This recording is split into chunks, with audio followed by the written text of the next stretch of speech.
আসসালামু আলাইকুম। সাম্প্রতিক ঘটনা প্রবাহ, মিডিয়া, সোশ্যাল মিডিয়া বিভিন্ন বিষয়গুলো দেখে কবি মোশাররফ হোসেনের একটি কবিতা আবৃত্তি করতে আমার মনটি চাইলো আপনাদের সাথে শেয়ার করি। কবিতার শিরোনাম হচ্ছে ডিপার্টমেন্টাল স্টোর, কবি মোশাররফ হোসেন খান। এখানে খাঁটি দেশদ্রোহী নেমো খারাম পাওয়া যায়। এখানে খুব সস্তায় পাওয়া যায় তথাকথিত ভাগাড়ের রাজনীতিবিদ, বুদ্ধিজীবী, আমলা, শিক্ষক, পণ্ডিত, সাংবাদিক, কবি, সাহিত্যিক, সাংস্কৃতিক মাস্তান। বুদ্ধিজীবী বানায় মিডিয়া পড়লে, সেটাও কিনতে পারেন খুব সহজেই। এখানে দালাল, চাটুকার, উঠতি বয়সের পাতি নেতা, বটতলার উকিল, চোরাকারবারি, মজুতদার, ব্যাংক লুটেরাদের ব্যবসায় রমরমা।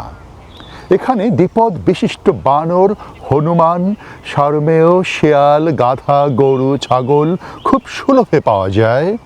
নতুন আমদানিকৃত কিছু ছদ্মবেশীকেও হরে দরে কিনতে পারেন। দেখুন কি অদ্ভুত ব্যাপার, এখানে উকুনের বাচ্চার মতো 24 ঘন্টা জন্ম নিচ্ছে মীর জাফর, কিন্তু ওই যে সিরাজ, নবাব সিরাজের কোনো বংশ বিস্তার নেই। সুতরাং বুঝতেই পারছেন ফুলে ফেঁপে উঠছে একতরফা ব্যবসা।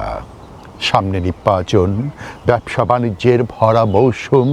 এখানে প্রতিদিনই নিত্য নতুন অনেক কিছু পাবেন। কিন্তু মুশকিল কি জানেন?